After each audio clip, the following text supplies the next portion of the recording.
Okay, here we are in section 2.3 video 2. Now remember, back in section 2.2 we learned how to do the derivative of the sine function and the cosine function. But what about the other four trig functions? Tangent, cotangent, secant, cosecant. Well, it turns out now that we have the quotient rule, we can do all of those. I'm going to demonstrate how that's done for the function tangent x, and we would use the same process for doing the other functions, cotangent x, cosecant, and secant. Once I demonstrate this for tangent x, you'll need to memorize these other ones so that you don't need to derive them every time you need them. So here we go.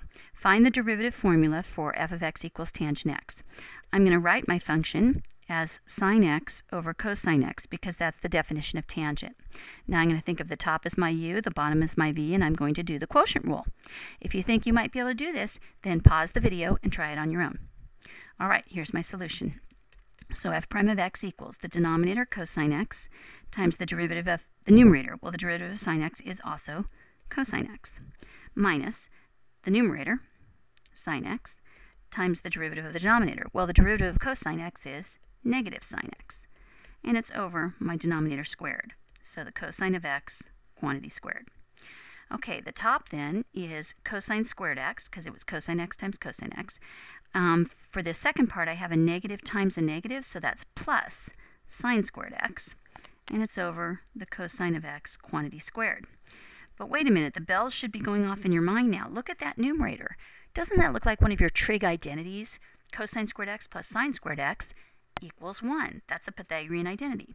So I get 1 over the cosine of x, quantity squared, but the definition of 1 over cosine x is secant x, so this must be secant squared x. There you go. That's the derivative of tangent x. The derivative of tangent x is secant squared x, and we've derived it. Okay, let's go to the next page and look at the derivatives of the other ones. Okay, again, all of these are derived the same way, and I've written these out for you. So the derivative of tangent x, secant squared x. Derivative of cotangent x is negative cosecant squared x. Derivative of secant x is secant x tangent x. Derivative of cosecant is negative cosecant x cotangent x. One of the things you need to memorize is where you have the negative signs, and what you'll notice is all of the functions that start with cosine, cotangent, cosecant, all have negative derivatives. That might help you. Now, please, you have to memorize these. And don't wait. Now that I've given them to you, right away, make note cards on all the formulas you've learned so far and start drilling yourself. You have to be fluent in these, and the only way you're fluent is if you get them memorized. Okay, now we're just going to try applying those formulas. So the first example, find the derivative of 3 cosecant x minus 5 cotangent x. Okay, well we've learned that when you have a subtraction, you just do each part separately.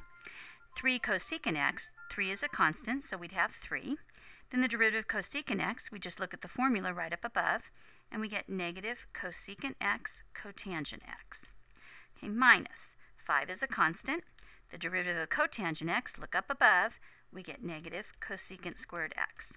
So it looks to me like my derivative is going to be negative 3 cosecant x cotangent x plus 5 cosecant squared x.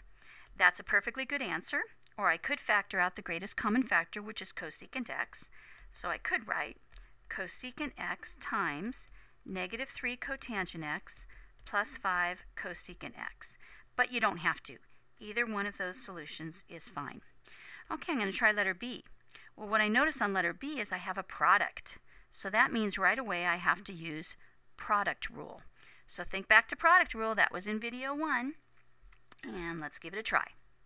So the derivative will be the first thing, t squared, times the derivative of the second. Derivative of secant t is secant t tangent t. Just look at rule number 3. Okay, plus the second thing, secant t, times the derivative of the first. Derivative of t squared is 2t. All right, that's it. All I'm going to do is just write it a little bit neater.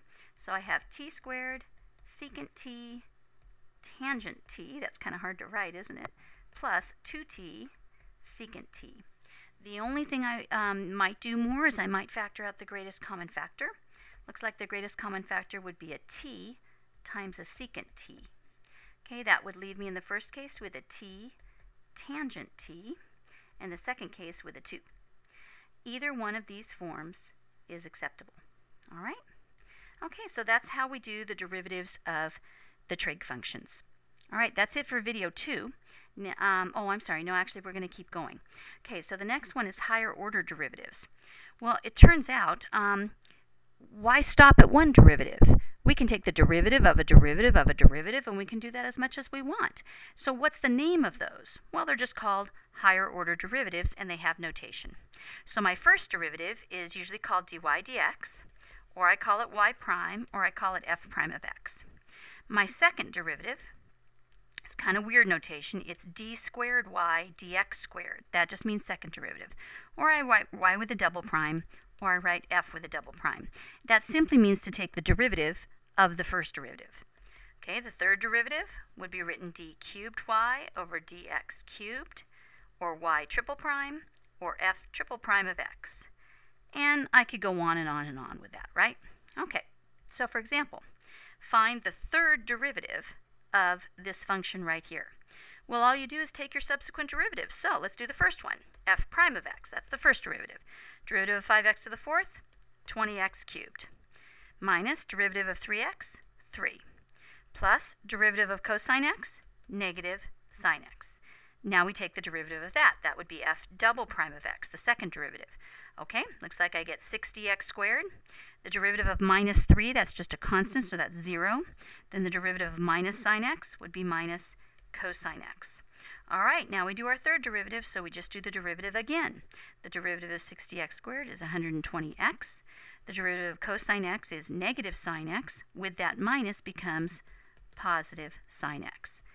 There you go. All right, one application of higher order derivatives is in the area of motion, but don't worry about that because we're going to do a whole separate lecture on motion. Okay, so don't worry about that when you're reading the text.